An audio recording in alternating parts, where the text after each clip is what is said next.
I would like to have your views on the corruption allegations that have led to Lucas Volonté indictment. Well, what we know is that there are very serious allegations made by investigators in Italy in a context of Milano prosecutors looking into transfers of money to Luca Volonté, which he could not explain at first, and that these investigations have led to the discovery that one member of the Council of Europe at that time, Elkan Süleymanov, paid significant, huge sums of money to Mr. Volonté in a very strange way via companies in Britain and banks in the Baltic states. And it started when Luca Volonté was still a member of the Parliamentary Assembly on a few weeks before an important vote on human rights. So this is what we know, also because Mr. Volonté admitted this on television, on Italian television, that he's received this money. There is evidence the prosecutors have found. Now, this should be enough for the Council of Europe to take this extremely seriously, because the idea that one member of the Assembly can pay another member of the Assembly hundreds of thousands or even millions of euros just before they are voting on human rights, clearly this is a violation of all basic rules in the Code of Conduct and would be unacceptable in any parliament in the world. Yes. So what are the actions that should be taken by the Council of Europe should the charges against Mr. Lucas Volonté be proven true? Well, I think there are some actions that need to be taken already now, without waiting for the end of the trial in Italy.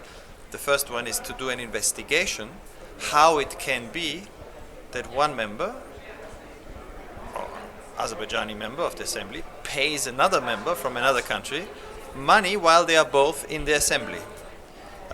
What happened? So there needs to be an independent investigation to understand this phenomenon. The second thing that should happen, which is also very worrying, is the lack currently of any mechanism to deal with such allegations. So what we recommend, and what big NGOs like Transparency International and Amnesty International also recommend, is that the Council of Europe needs a much stronger system of independent ethic investigations, an independent institution that can research such allegations. And thirdly, because this happened before a vote on political prisoners, which was then defeated, clearly this vote needs to be repeated.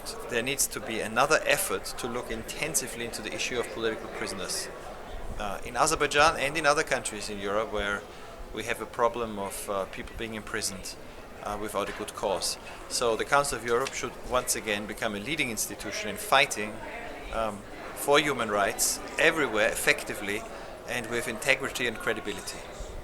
Yes. So to resume, you sense that the allegations corruptions are clearly undermining the pan-European institutions and thus undermining the human rights principles and values at these same institutions.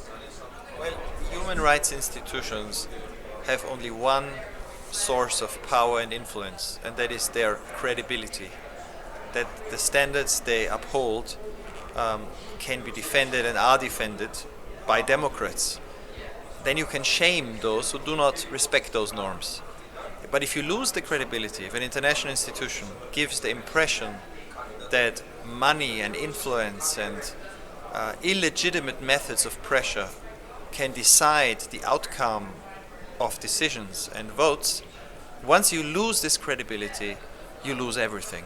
So for an international human rights organizations like the Council of Europe, it is crucial, it is existential to prove that there are effective mechanisms to prevent corruption and pressure on its members.